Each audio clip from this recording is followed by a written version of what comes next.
name is Matt Moore. Welcome to my YouTube channel. Anyways, I recently had rotator cuff surgery. Like, bad. Really bad. Tore everything that you can tear in a shoulder. I did it. I've never been accused of being an overachiever, but I'm turning the page. I'm doing it. So every tendon was torn. One tendon was actually torn and reattached in the wrong place. So they had to unattach it. They actually had to stretch it back out so that it could reach its destination. What was supposed to be an hour surgery was 3 hours long. I also had bicep tonodeses, something like that. Anyways, bad. So my recovery time is supposed to be 6 months back to working out and being active.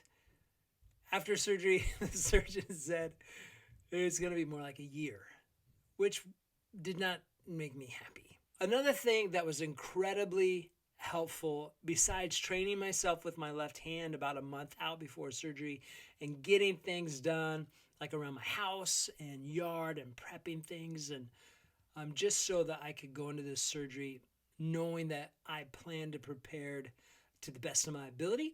Another thing, just practical stuff. I got my hair cut like a couple days before surgery. I cut my nails, the toenails, my fingernails. I did all my grooming things, so that I could be a couple weeks post-op before I needed to do some of those things. So hopefully this video is incredibly helpful. And if it is, and you think it'll encourage someone else, share it along. Spread the love. Just to give you a little bit of background. I'm 52 years old. I'm incredibly active, work out like 5 times a week, and even my job, I'm very active. I'm out in public a lot. I travel quite a bit.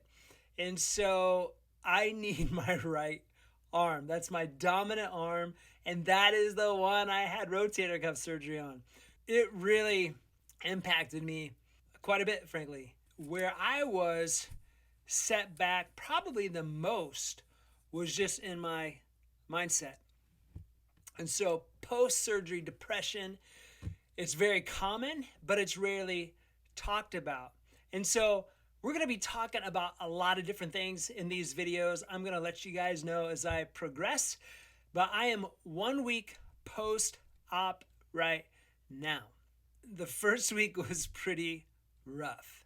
So I came out of surgery, heavily drugged, good old anesthesia, working really well. I got the nerve block, which lasted until the next day, quite honestly. So my surgeries from 1 to 4. The nerve block lasted till about 11 o'clock the next day, where I got violently nauseous and vomited a lot. It was chunky. It was just me doing my part, adding some organic compost to the hospital's shrubbery. We all gotta pitch in. I was sick for the rest of the day. That is what I was not anticipating, was how sick I would get from the anesthesia. However, 2 days after surgery, I'm in physical therapy, had my first session, and then had my second session 2 days later. So really in doing well. Very important to stay on top of physical therapy. Like I said, I'm a week out. I'm done with my pain meds. I have zero pain in my shoulder. That is me. That is where, physically, the struggle is right now, is just in sleep. And I need about 8 hours of sleep a night to feel really well. I don't know about you, but it's lagging in that area. What is rough is sleeping. Sleeping has been very, very difficult. A lot of people recommended lazy boys. I wasn't going to go buy one, don't have a recliner. So I just got on our biggest couch and loaded it up with pillows, and that seems to work fine. I can't sleep with my arm in this immobilizer sling thingy. I just can't get comfortable. Here are a couple things that I want to share with you just how to recover from post-surgery actually happen more pre-surgery. Like I said, I watched a bunch of videos about rotator cuff surgery just from surgeons. I watched numerous videos from physical therapists, and then I just watched videos from you, just hearing from real people who it's happened to, just their progress, things that they've dealt with. And some of the things were very helpful. A few were the lazy boy. I'm sure that that's helpful for some people, but if you don't have one, don't get one. You can make it work on a couch. Another thing someone recommended was, I do have one of those ice coolers with the pad. That was very helpful. It's still very helpful. They recommend instead of ice to fill up 4 water bottles, freeze them, and use those. And those actually do work really well. Limits the mess a little bit, and I rotate them out. I have 4 in the freezer, 4 in the cooler, and those are super helpful. And here have been some things that have been really helpful for me just to prepare for surgery. One thing is, I just got a bunch of stuff done around my house that I knew was coming up, and maybe I wouldn't have done them until more like spring, but I wanted to get them done now so that when spring hits, and I still can't do it because I'm on the long journey for recovery, I wanted those things done and prepped, and I didn't want all that pressure on my wife. So that really helped. About a month out, I started doing things and incorporating activities with my left hand, like writing, like feeding myself, like putting on my deodorant, shaving, brushing my teeth, those type of things, so that when I got surgery, it wasn't, oh my goodness, now I got to deal with surgery. Now I got to figure out how to use my left hand when I predominantly use my right hand. So I started doing that a month out. That helped tremendously. And I really think that that helped my mental health as well. I just didn't want to have a lot of worries that first week or first couple weeks post-surgery. And so I really took time to prepare my surroundings and to prepare myself. I'll be honest, this really hit me hard because I'm incredibly active. And right before surgery, like I was hitting all of my health goals, my workout goals, my weight goals, like all of those things, I hit them. And I'm like, oh my gosh, now I'm going back to square one. My thoughts just started spiraling downward. And I could tell I was in a place that if I didn't switch my thinking, it was going to lead to depression. And if I was depressed in recovering from surgery, I knew that it was going to impact how well I recovered, because we are holistic in our being, emotionally, mentally, physically, spiritually. This all is one package and it all works together. So if things aren't right here, then it's going to impact my shoulder recovery. And so I knew that I had to have right thinking and needed to switch that. And for some of you, you may be dealing with the same thing because you're off work. So you may be trying to figure out, how am I going to financially get through this? How am I going to pay for the surgery? Because it's not cheap if my insurance doesn't cover everything. How am I going to do my daily task? Am I a single parent or a single person? How am I going to make it work? And so those are really serious things. We're all in a different place in our life, but it still goes back to how we're thinking. And so I want to challenge you today. I'm a week out. Every day is better, and every day will get better for you.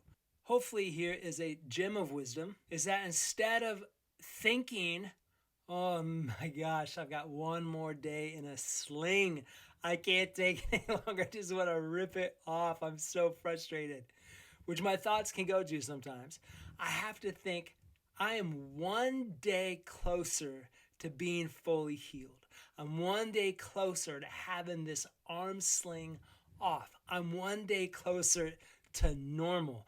I'm one day closer to better. I'm one day closer to having no pain. I'm one day closer to having free range of my arm again. And so let me challenge you to redo your thinking, to recreate it. And maybe you're not struggling with that. And I hope that you're not. And if you're not, then I hope you can at least learn from my recovery experience as we go through this. One thing, my voice might change through the videos. I don't know what happened. Like after surgery, I have a totally different voice. And they said that my throat may hurt because there's tubes down there for oxygen, whatever they got to do. there's tubes down my throat. So like, hey, your throat may hurt. My throat did not hurt, but it changed my voice. I don't know if I'll ever get my real voice back, which is actually probably an okay thing because my wife thinks it's super sexy. And there's part of me that's like, hey, if I want to keep one thing from surgery, it's the voice. If my wife thinks it's sexy, then I want to keep it. But just so you know, I'm not sick. So surgery didn't make me sick, even though every time I call a friend, they're like, dude, you got a cold? I'm like, no, I don't have a cold. I'm not sick. My voice changed. Maybe it's puberty. I don't know what it is. Anyways, welcome to my YouTube channel. You guys, again, I'm 1 week out.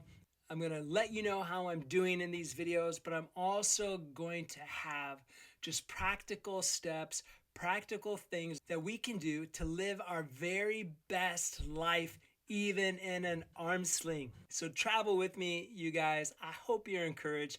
Again, if this encourages you, if it inspires you in some way, and you want to share it with someone else, please share these with as many people as you want to, and I will keep them going. The next video will be at my 2-week, which is actually my doctor's appointment, and hopefully I can get all these metal staples out of my shoulder. Oh, here's one thing.